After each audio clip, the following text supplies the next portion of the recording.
এগৰাকী যুৱতীক মৃত্যুক কেন্দ্ৰ কৰি ইতিমধ্যে অসম অৰুণাচল সীমান্তৰ দীৰ্ঘজ্যোতি মূৰত প্ৰতিবাদত জোৱাৰ উঠিছে আৰু যিগৰাকী মনীষা পানেকাৰক ইতিমধ্যে বন্ধ কৰা ছোৱালী হিচাপে 2013 চনৰ পৰাই অৰুণাচল প্ৰদেশৰ দাপৰিজুত আছিল আৰু এই দাপৰিজুত বন্ধ কৰা ছোৱালী হিচাপে থকাৰ অৱস্থাতেই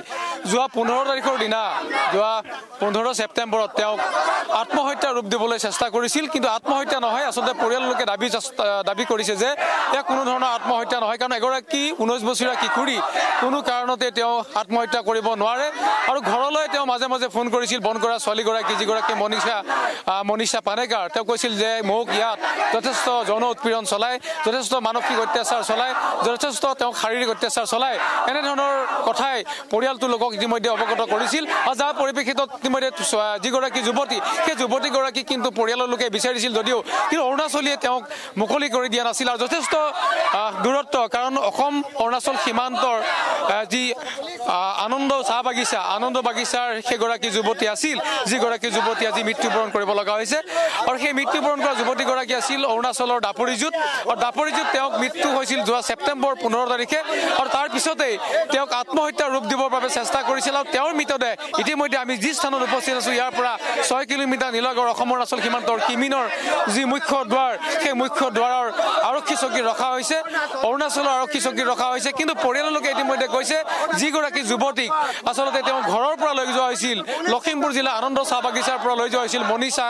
পানেকাৰক আৰু সেই পানেকাক ইতিমধ্যে ঘৰত সমজাই দিবহি লাগে মৃত অৱস্থাত হ'লেও কিন্তু ঘৰত সমজাই দিব লাগিব কিন্তু অৰুণাচলীয়ে এই মুহূৰ্তলৈকে সমজাই দিয়া নাই আৰু সেয়ে ইতিমধ্যে দল সংগঠন আদিবাসী ছাত্ৰ সন্থা আৰু পৰিয়ালৰ লোককে ধৰি চাহ জনজাতি ছাত্ৰ সন্থাকে ধৰি কেইবাটাও সংগঠন ইতিমধ্যে লখিমপুৰ জিলাৰ অসম অৰুণাচল সীমান্তৰ যি মুখ্য দ্বাৰ দীৰ্ঘত এই মুহূৰ্তত তেওঁলোকে প্ৰতিবাদ সাব্যস্ত কৰিছে মই পুনৰ কৈছোঁ যে তেওঁ মৃতদেহ ইতিমধ্যে ইয়াৰ পৰা 6 কিলোমিটাৰ নিলগত আছে কিন্তু মৃতদেহ আজি 4 দিন হৈ গ'ল কিন্তু এই মুহূৰ্তলৈকে জিলা প্ৰশাসন অৰুণাচলৰ জিলা প্ৰশাসন বা অৰুণাচলৰ আৰক্ষীয়ে কিন্তু মৃতকৰ যি পৰিয়ালক কিন্তু সমজাই দিবলৈ সক্ষম হোৱা নাই তাৰ পৰিপ্ৰেক্ষিততে প্ৰতিবাদ সাব্যস্ত কৰাৰ পৰিলক্ষিত হৈছে আৰু এনেধৰণৰ প্ৰতিবাদ পূৰ্বেও হৈ থাকে আৰু এই মুহূৰ্তত এটা কথা ক'ব লাগিব যে যিগৰাকী যুৱতী ইতিমধ্যে মৃত্যুবৰণ কৰাইছে সহজ সৰল লোক আৰু পৰিয়ালৰ দুৰ্বলতাৰ সুযোগ লৈ কিন্তু অৰুণাচলীয়ে বাৰে বাৰে এই ধৰণে চাহ বাগিচাৰ যিসকল যুৱতী সেই যুৱতী বা কিশোৰীসকলক বন্ধ কৰা কৰ্ম হিচাপে তেওঁলোকক নিয়োগ কৰি আহিছে বা তেওঁলোকৰ ঘৰত বিভিন্ন ধৰণৰ প্ৰলোভন দেখুৱাই সেই যুৱতীসকলক বা কিশোৰীসকলক বন্ধ কৰা কৰ্মী হিচাপে তেওঁলোকৰ ঘৰত অৰুণাচলীয়ে ৰাখি আহিছে আৰু কিন্তু ইয়াৰ আগেও বহু যুৱতী বা বহু কিশোৰ মৃত্যুবৰণ কৰিব লগা হৈছে আৰু কিন্তু প্ৰতিবাদ হোৱাৰ পিছতো কিন্তু কোনো ধৰণৰ ইয়াৰ সংহত নোলায় কোনো ধৰণৰ এক বিশেষ তাৰ পৰা কিন্তু জনগোষ্ঠী সংগঠনে কিন্তু কোনো ধৰণৰ ফলপ্ৰসূ এক সিদ্ধান্ত লাভ কৰিবলৈ সক্ষম নহয়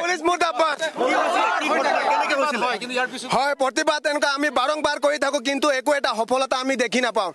আমাৰ অসমৰ মানুহক সিহঁতে এনেকুৱা এটা জাতি ভাবি লয় কি আমি সিহঁতক কুকুৰ ছাগলী লেখীয়া ব্যৱহাৰ কৰিম গৰু ছাগলী লেখীয়া ব্যৱহাৰ কৰিম এই সহ্য এইবাৰ অসমৰ মানুহে কেতিয়াও মানি নলয় আৰু এতিয়া সকীয়াই দিব বিচাৰিছোঁ আমি বাৰম্বাৰ অৰুণাচল পাপুমপাৰে ডিষ্ট্ৰিক্টৰ এছপিক জনাই আহিছোঁ মেমৰেণ্ডামো দিয়া হৈছে যে নহয় আমাৰ অসমৰ পৰা মানুহ অবৈধভাৱে কাম কৰিবলৈ লৈ যায় কাম কৰা লৈ যোৱাৰ পাছত সিহঁতে যেতিয়া কিবা কাৰণত মৰিও যায় বা মৃত্যু বা মাৰ্ডাৰো কৰি দিয়ে তেতিয়া সিহঁতে ভিতৰে গোপনে বস্তুটো সেটেলমেন্ট কৰিব বিচাৰে আজি আমি মনীষা দাস পানিকা নামৰ ছোৱালী এজনীক আমাৰ অসমবাসী এজনী ছোৱালীক এনেকুৱা অৰুণাচলত নিছে অৰুণাচলত নি প্ৰায় 8-9 বছৰ ধৰি কাম কৰালে 2013 চনৰ পৰা কাম কৰালে পাছত 15 তাৰিখে তাই ডেথ মৰিছে মৰাৰ পাছত এতিয়া সিহঁতে 16 তাৰিখে জনাইছে নহয় বোলে তোমালোকৰ মানুহ গাঁৱৰ তোমালোকৰ ছোৱালী এজনী মৰিলে তোমালোকে লৈ যোৱা আৰু এনেকুৱাকে কৰিছে সিহঁতে যে গাৰ্জেন নোহোৱাকে সিহঁতে পোষ্টমৰ্টম কৰি ৰিপৰ্ট তথ্য আনি আমাক ডেড বডিখন সমজাই দিবলৈ লৈছে কেমেৰালৈকে লৈ আনিছে কিন্তু গাৰ্জেন নোহোৱাকে সিহঁতে পোষ্টমৰ্টম কৰিছে সেইটো আমি মানি নলওঁ আৰু গাৰ্জেনৰ এটা আপত্তি কি সিহঁতে ষড়যন্ত্ৰ কৰি হত্যা কৰিছে এইটো সুচাইড নহয় আত্মহত্যা নহয় এইটো মাৰ্ডাৰ হয় স্পষ্ট ভাষাৰে আমি গৰিহণা দিছো যুৱতীগৰাকীয়ে মাজে মাজে ঘৰলৈ খবৰ দিয়ে তেওঁক অত্যাচাৰ কৰা হৈছে বুলি ফোন কৰে হয় এই কথা ঘৰত বাৰম্বাৰ জনাই আহিছে অৰুণাচলত বহুত অসমবাসী ছোৱালী বা আই মাতৃসকল অৰুণাচলত ফচি আছে আৰু সেই কথা আমি ছ'চিয়েল মিডিয়াত বাৰম্বাৰ আমি গম পাওঁ যে নহয় বোলে আমাৰ অসমৰ ছোৱালী বা আমাৰ অসমৰ যুৱক যুৱতী অৰুণাচলত ফচি আছে ইহঁতে ছ'চিয়েল মিডিয়াত যোগেদি ইহঁতে জনায় অসমবাসীক যে নহয় বোলে আমি ফচি আছোঁ আমাক উদ্ধাৰ কৰিব লাগে কিন্তু এনেকুৱাই মনীষা দাস নামৰ ছোৱালীজনীও জনাইছিলে বাবাক আৰু মাক যে নহয় মই ফচি আছোঁ ইয়াত যি ঘৰত মই আছোঁ এই ঘৰত মোক ড্ৰাগছ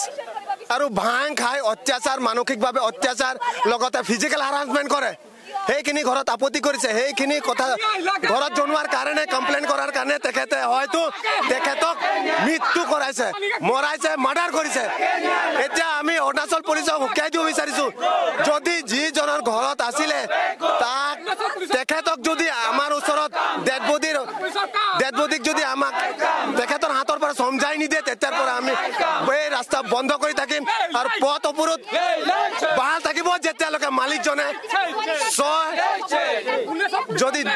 সমজাই নিদিব নিশ্চয়কৈ আচলতে এই ধৰণৰ প্ৰতিবাদ মই পুনৰ কৈছোঁ যেতিয়ালৈকে যিখন ঘৰত তেওঁ বন্ধ কৰা কৰ্মী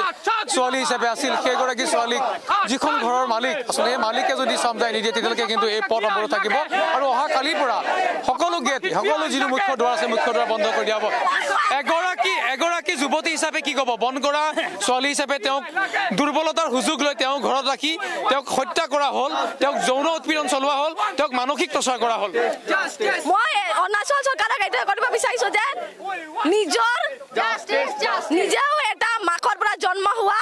আৰু যদি নিজৰ মাকৰ প্ৰতি তাৰ সন্মান নাই সেইবাবে ই এজনী ছোৱালীক অত্যাচাৰ কৰিছে সেইবাবে মই অৰুণাচল চৰকাৰক ক'ব বিচাৰিছোঁ অসমৰ যি মনীষা পানিকাক আদিবাসী ছোৱালীক অত্যাচাৰ কৰিছে তাক ন্যায় দিয়ক যদি ন্যায় নিদিয়ে আমি প্ৰতিবাদ কৰিম আৰু গোটেই অৰুণাচল সীমান্ত চাৰি মাহ যেনেকৈ অসমত সোমাই অহা ৰাস্তা আছে গোটেই ব্লক কৰিম আৰু আমাৰ এই ছোৱালীয়ে আমি এই প্ৰতিবাদ যেতিয়ালৈকে কৰি থাকিম যেতিয়ালৈকে মনীষাক ন্যায় নিদিয়ে কৰিয়ে থাকিম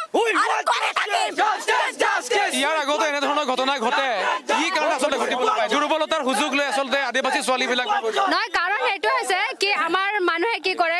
ছোৱালীবিলাকক আমাৰ গাৰ্জেনৰ কথা কৈছোঁ গাৰ্জেনে কেলে হেতলৈ গতাই দিব নালাগে মই সেইটোৱে অনুৰোধ কৰোঁ গাৰ্জেনবিলাককো সজাগ কৰিব বিচাৰিছোঁ যে সিহঁতি নিজৰ ল'ৰা ছোৱালীক মানে হেতলৈ গতাই নিদিয়ে যেনিবা সেইটো বন্ধ কৰিব লাগে বা মই সেইটোৱে কৈ আছোঁ এই ধৰণে আচলতে প্ৰতিবাদ মুখৰ হৈ পৰা দেখিবলৈ হৈছে যদিহে এই প্ৰতিবাদৰ পিছতো চৰকাৰ অৰ্থাৎ অৰুণাচল আৰক্ষীয়ে যদি কোনো ধৰণৰ ব্যৱস্থা গ্ৰহণ নকৰে কালিৰ পৰা কি ধৰণে কৰাব বা ইয়াৰ পিছৰ সময়ৰ পৰা কি ধৰণে থাকিব হয় আমি ধিক্কাৰ জনাইছোঁ আৰু স্পষ্ট ভাষাৰে কৈছোঁ আজি যদি আপাৰ সুবনচিৰিৰ ডিচি সৈতে এছপি হওক ডিচি হওক লগতে মেজিষ্ট্ৰেট আৰু সেই মনীষা পানিকাক লৈ যোৱা সেই মালিকজন যদি আজি ইয়াত নাপায় কিন্তু এই ধাৰাবাহিক প্ৰতিবাদ কাৰ্যসূচীটো চলি থাকিব কালিৰ পৰা কিন্তু ইয়াত আৰু জংলী আন্দোলন ইয়াৰ পৰা প্ৰতিবাদ চলি থাকিব বুলি মই আপোনালোকক এই মিডিয়াৰ জৰিয়তে আপোনালোকক মই জনাইছোঁ এই মুহূৰ্তত মই পুনৰ কৈছোঁ যে কেইবা ঘণ্টা এই মুহূৰ্তত ৰাস্তা যি পথ সেই মুখ্য পথ অৱৰোধ কৰি থকা হৈছে ইয়াৰ পিছতো কিন্তু তেওঁলোকে কৈছে যেতিয়ালৈকে যিখন ঘৰত মনীষা পানিকাক আছিল এই মনীষা পানিকাক যিখন ঘৰত আছিল সেইখন ঘৰৰ পৰিয়ালৰ লোকে যদি মনীষা পানিকাক মৃত অৱস্থাত যদি তেওঁলোকে সমজাই নিদিয়ে আৰু অৰুণাচল আৰক্ষী অৰুণাচল প্ৰশাসনৰ লগত যদি অসম তথা এই জাতীয় যি সংগঠন আদিবাসী সংগঠনৰ লগত যদি কোনো ধৰণৰ এক বুজাবুজি চুক্তি নহয় তেনেহ'লে কিন্তু এতিয়াৰ পৰা অনাগত দিনলৈকে কিন্তু পথ অৱৰোধ থাকিব আৰু অহা কালিৰ পৰা প্ৰত্যেকখন যি মুখ্য দুৱাৰ থাকিব অসম অৰুণাচল সীমান্তৰ যি মুখ্য দুৱাৰ বান্দৰটোৱা লিকাপালিকে ধৰি কিমিং গীতকে ধৰি সকলো গেট কিন্তু তেওঁলোকে বন্ধ কৰি দিব আৰু অৰুণাচলী লোকৰ খাদ্য সংকটত ভুগিব লাগিব অত্যাৱশ্যকীয় যি সামগ্ৰী যান বাহন সকলোবোৰ বন্ধ কৰি দিয়ে ইতিমধ্যে সংকাৰ প্ৰদান কৰাইছে